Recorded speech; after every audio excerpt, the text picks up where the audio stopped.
Good afternoon mga palangga. So dumating na din yung matagal kong hinihintay. Ito na. Yan. So hinihintay ko ito before pa sa birthday ni Mr. Kasi ito yung website na inorderan ko ng barbecue stick. So buti na lang talaga. Nag-decide ako na mag-order sa Asda. Kasi kung hihintayin ko siya, feeling ko noon na hindi talaga siya aabot sa birthday ni Mr. Mahuhuli. So, kung hinintay ko siya, tiyak hindi natin magagawa yung chocolate bouquet ni Mr.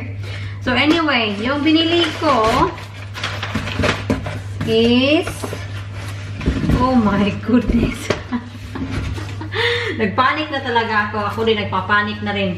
Extra large, confidently strong, comforting, soft tissue siya, tissue paper.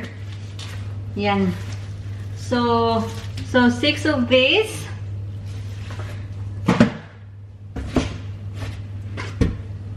Ito yung barbecue stick.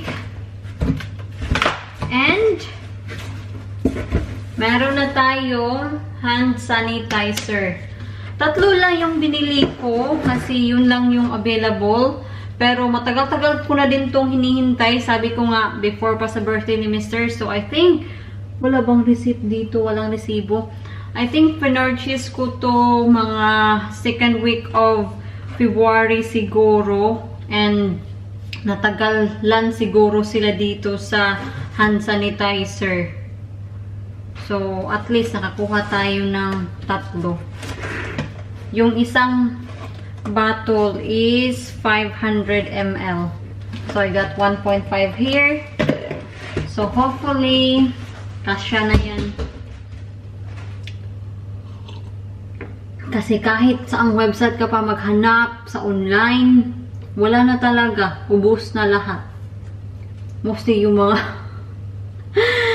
yung mga toilet roll. Naku, bakit pa napapanik yung mga tao sa toilet roll? My colleague said to me, why they're panicking of buying toilet roll? A virus doesn't give you diarrhea. That's what she said.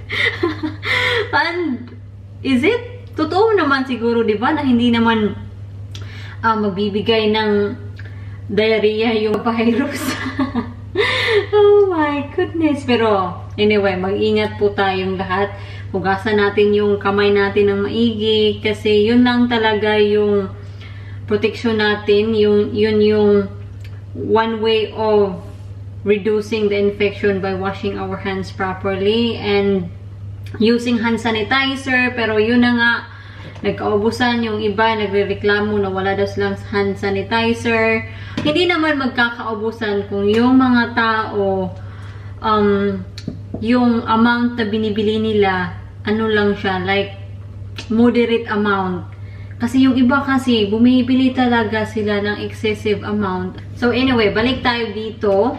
Itong hand sanitizer na to, binili ko siya. Ito yung pinili ko kasi fragrance free siya. And pwede to kay Mr. Kasi kung hindi nyo alam, Mr. is very sensitive to any smell. Kahit na perfume ko, sos nako, pinag-aawayan namin yan. So, at least, nakakuha ako ng fragrance free. So, it says here, kills up to 99.9999% of germs, fast-drying formula, kind and gentle to skin, non-toxic, non-irritating, alcohol, and THMB free.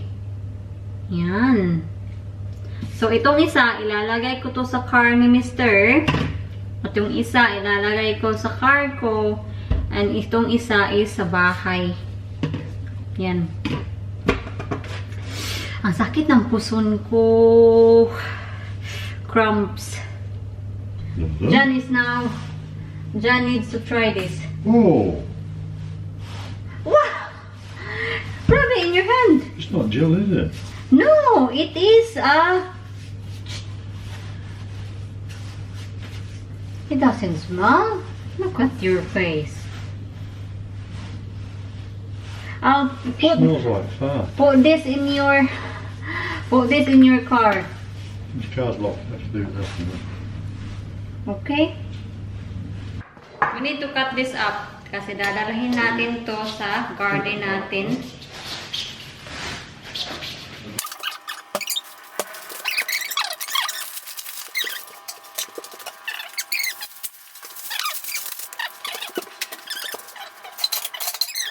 At meron din tayong seeds dito sa ating honeydew.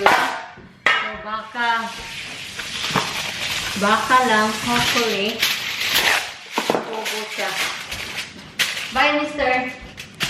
The air is very fresh. So, itong mga to, ilalagay natin sila dito. Dito, oh. Yan.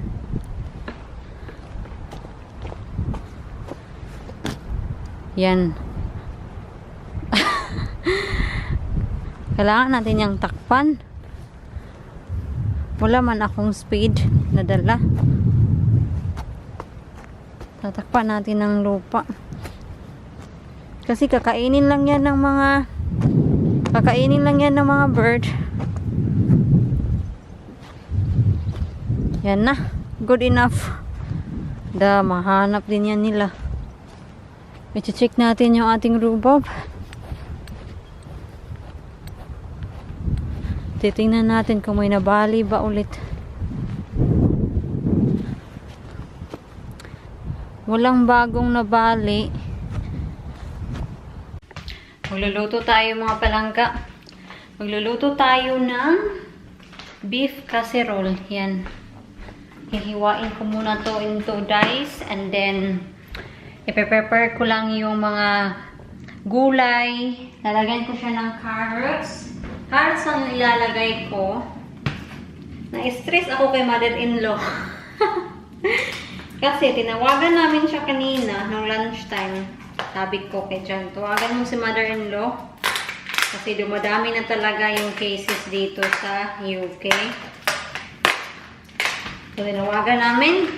Sabi namin na punta ka na dito. Nabalot ka na. Sabi niya, hindi pa daw, kasi hindi pa daw malala. Yun yung sabi niya. So, ayaw pa niya pumunta dito. Wala kaming magagawa kasi desisyon niya yun. So, sabi niya, hindi naman daw siya lumalabas. Oo, hindi siya lumalabas, sabi namin. Pero, you are still in contact with people. Kasi sa isang flat kasi na tinitirahan nila, 4 sila doon. They are in a different room number. So, like for example, just for example ha, this is room 1. So, ito yung bahay niya. Pero they are in one building. Pero, silang 4, access sila na pwede kang pumunta sa taas, pwede kang pumunta sa ibaba. At kung kahit magkakausap lang sila in their flat, hindi mo alam kung yung isa lumabas ba, sino yung kakontak ng isa, ganun. So, sabi ko na it would be better na nandito ka kasi maedad na ikaw, pero hindi talaga. So, mga palangga, hindi ako nagkulang. Wala tayong magagawa kung yun yung desisyon ni Bianan.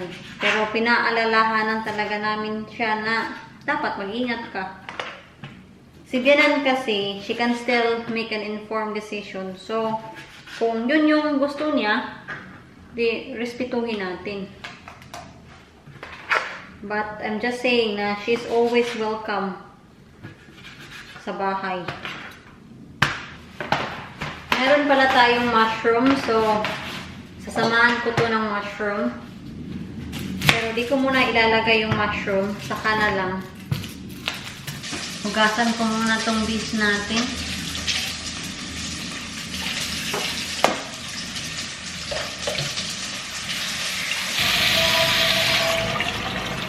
Beef cubes. Lalagyan ko din siya ng kaunting pepper. And yun na. Hihintayin na lang natin siyang lumambot. I-check natin. Hala, kailangan siya ng tubig. More tubig. Ang ganda ng panahon ngayon mga loves. Yan oh, mainit sa labas. Pero, mahangin at yung hangin. Ang hangin malamig. Hello, girls! Anyway, mga loves, may papakita ako sa inyo. Tingnan nyo. Toilet roll pa more. Yan. Yan.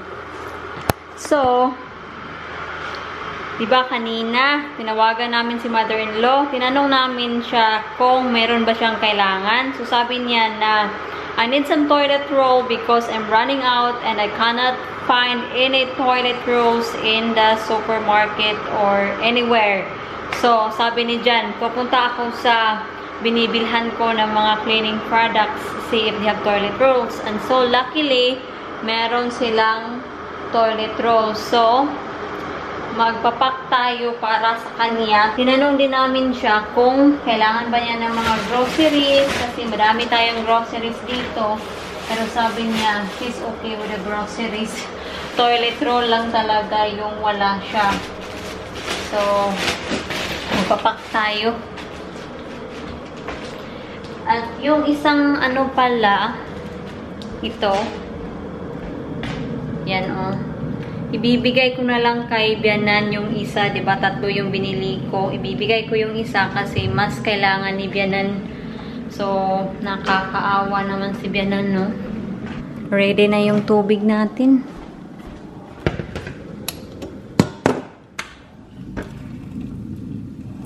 Kukunin ko lang yung mga fat sa gilid.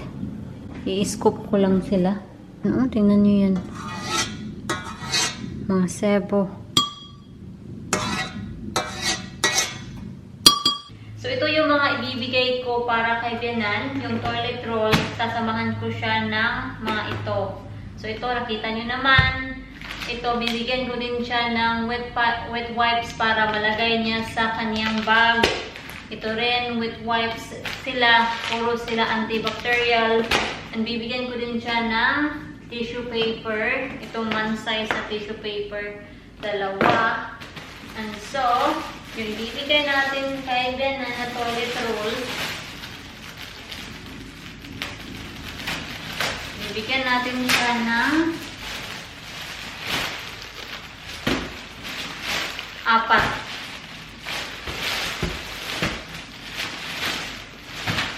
Hindi siya nagpo-focus. Bakit? Yan. So, bibigyan natin si Bianan ng 4 na ganito. Yan.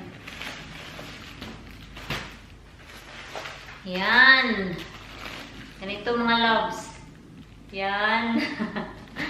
So, sa isang pack, meron siyang 4 rolls. Yan. Lalagay natin dito yung bibigay natin para kay Bianan. Sabi ko kay Jan, ito na yung ano natin, Mother's Day gift para sa kanya kasi malapit na yung Mother's Day at I don't think so nalalabas kami. We're just gonna stay at home.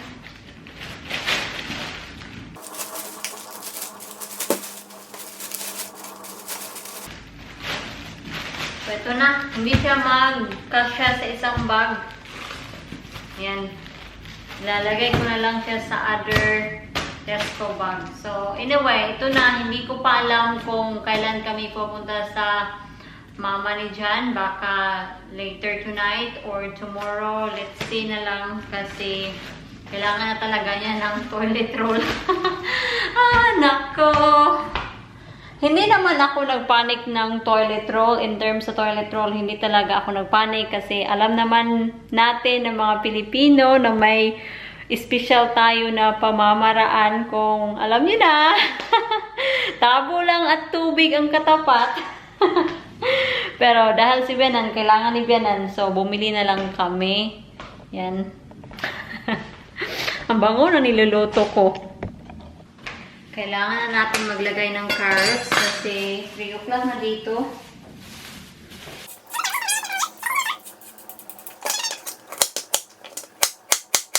Share ko lang sa inyo mga loves. Yung orchids natin ay accidentally, tingnan nyo, na-damage ko sila. Nabali to. So yung ginawa ko, nilagyan ko siya ng band-aid. Pero I think mamamatay siya kasi tingnan niyo yung bulaklak. Namatay din. Hindi siya nag-survive. Sayang. Kasi nabali talaga. Hindi ko naman siya talaga sinasadya.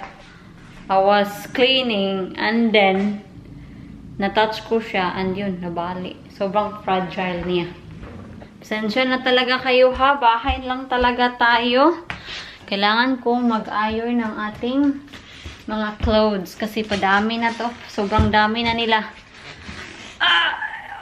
Ang hirap. Vlog pa more. Kung nagtataka kayo kung bakit ko siya nilalagyan ng tubig, ito talaga yung nature ng iron na ito. Dapat siya kailangang lagyan ng tubig kasi I think itong iron na to, steamer to.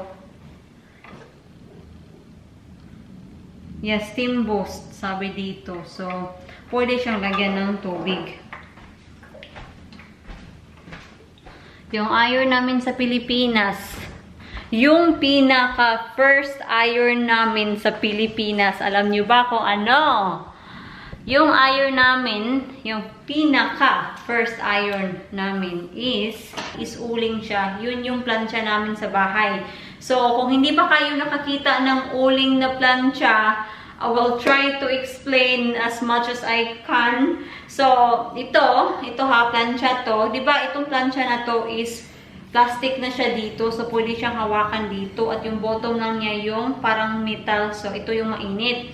So, yung plancha namin, dahil uling siya, lahat siya is metal. So, hindi mo siya nanghawakan yung gilid. Yung handle lang. Yung handle ng plancha namin is kahoy. Din tapos, kailangan mo siyang buksan, din lalagyan mo siya ng uling doon. So, kami naman, dahil uling siya, sobrang bilis namin mamlansya kasi yun na nga yung uling. It lasted for a few hours lang. And para mas madaling plansyahin yung mga damit, pinipitikan-pitikan namin ng tubig.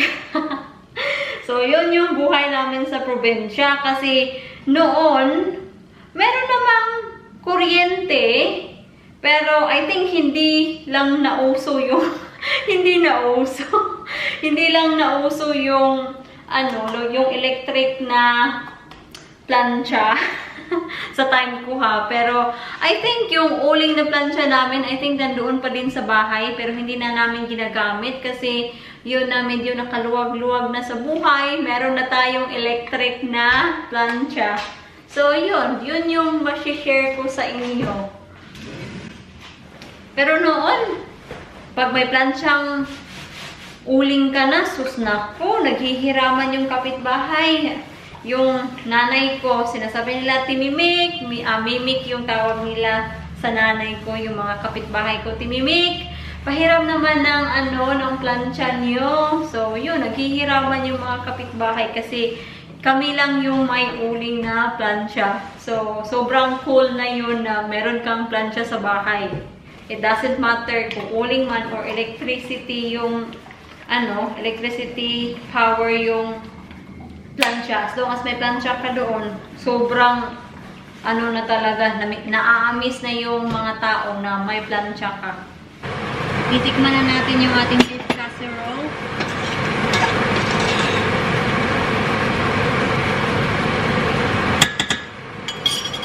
Four o'clock na dito.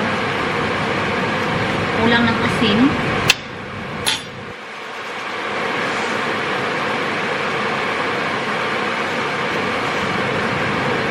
Lalagyan ko siya ng thyme.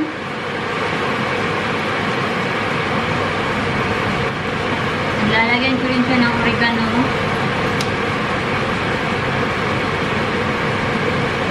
Yung pampalapot natin, it's either later na lang. It's either beef gravy granules or yung corn flour.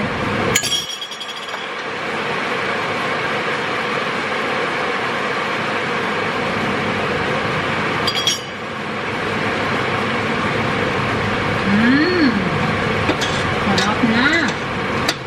Muntik ko nang makalimutan yung mushroom natin. Alam ko, beef casserole to, and I don't think yung beef casserole nilalagyan ng mushroom. Pero yung beef casserole ko, lalagyan ko siya ng mushroom. If ever na yung beef casserole, hindi nilalagyan ng mushroom. That's my version. Ginagamit ko lang talaga yung vegetable na kung ano yung meron ako. Kaya, yun, kung napapansin nyo, hindi talaga ako pumapalo ng mga recipe. It's more of like na pag nagse-search ako ng recipe, ginagawa ko na lang siyang inspirasyon.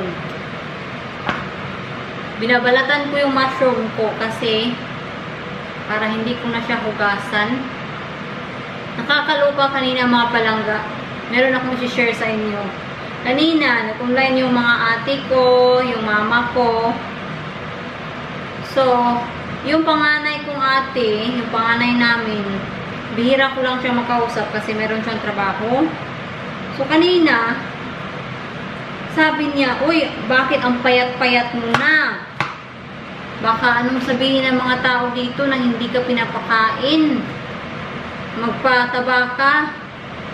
So, sabi ko sa kanya, I am okay, I am healthy, normal naman yung BMI ko. Gusto ko lang talaga na magpapayat para sa, yun na nga, para sa beach body natin. So, sabi niya na, magpapayat, magpataba ka kasi baka pagchismisan tayo ng tao dito. Sabi ko, wag mo na silang pansinin. Sa probinsya kasi, ito na naman tayo, sa probinsya na naman tayo. Sa probinsya, pag may asawa ka or nag-asawa ka, dapat, yung pananaw nila sa probinsya, it's not so much of a big thing now, pero noon talaga, dapat ganito yung parang feature nila as a healthy couple or as a healthy relationship. So, dapat mataba ka kasi pag payat ka, ang sasabihin ng mga tao, yung asawa mo, hindi ka inaalagaan ng mabuti or hindi ka pinapakain ng mabuti, at yung iba naman, sasabihin nila, in a joking way to, hindi to parang ano talaga, pero yung iba, may nagsasabi na, oy, baka hindi siya pinapahinga sa bedroom, kaya ayun, ang payat-payat. So, yun sila sa probinsya, yun kami sa probinsya na dapat mataba ka.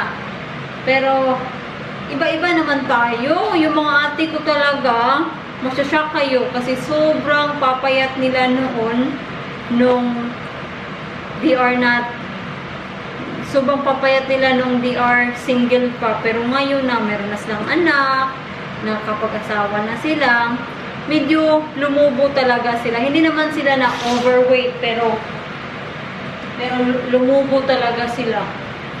Anyway, lalagay ko na yung mushroom natin. Lalagay ko na yung ating corn flour. Oh my goodness!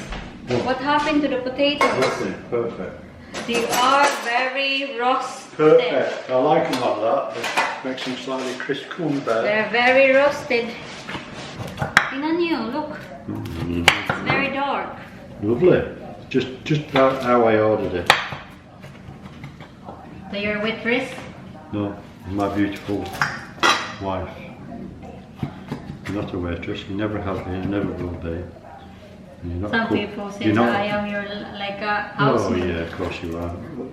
That's what If I I said. wanted a housemaid, I'd get a housemaid. I have a wife, if you don't mind. So I get your facts right. You only see a fraction of our life, how we get on and what we do. Come on then, I'll do that. You get the other stuff. Thank you. Everything's off, no. No. That's it. Everything is off now. So, this is our tea. That's my plate. It's not focusing for some reason. Yeah, It's that's focused. it. That's my And little John's tea. tea. Right there. Go on, let's go. Look, what happened to his head? Nothing, I just had an accident. I had a crash while I was You working. need to be careful, sweetheart. I just banged my head on a piece of metal. Okay. Yeah. Bang your head on a piece of metal. Yeah. Hindi nag-iingat. sobrang busy niya sa kaka-restore sa kanyang Range Rover. So, yun. Anyway, kakain muna kami, ha? We had our tea and now I am getting ready kasi papunta kami ni Bianan. Ihahatid namin yung supply. As in talaga, sobrang dry ng buhok ko. I'm ready!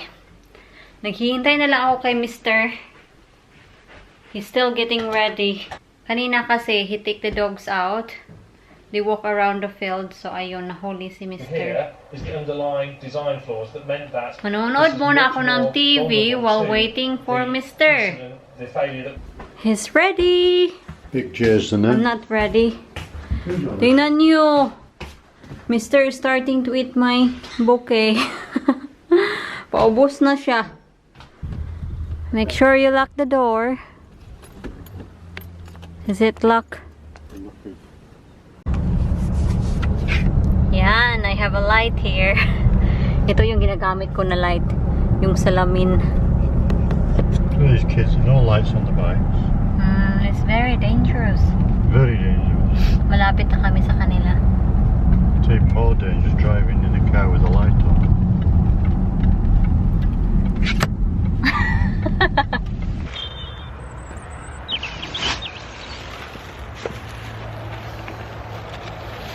Thank you.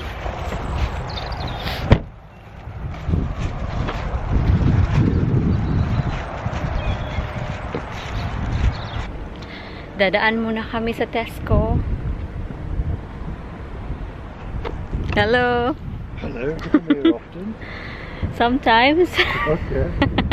I saw you here yesterday. Yeah. With my man. With your man. With my husband. We don't need it. Do we get another milk? Because I bought one. I don't know. I don't know what's the milk situation. Well, we've got 2 full ones. But I've just opened one. Well, let's see what's the expiration date. Okay. No egg. Wala na talagang egg. Titingnan natin, see if they have hot cross buns. Get 3. And then we can freeze them. 4 instead. Get 4. Get 4.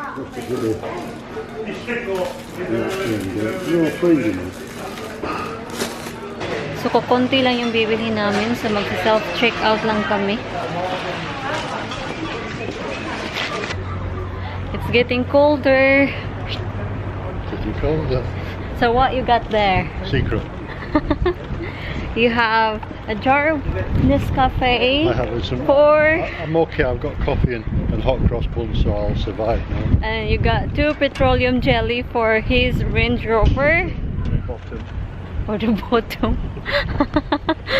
No, we're just joking. That's for Range Rover. I need it to so I can, when I build the oil pump up, to put it inside and seal it up so it will make it bleed apparently. So, yun lang yung binili namin. At nabakita ko naman, meron akong orange dito and yogurt.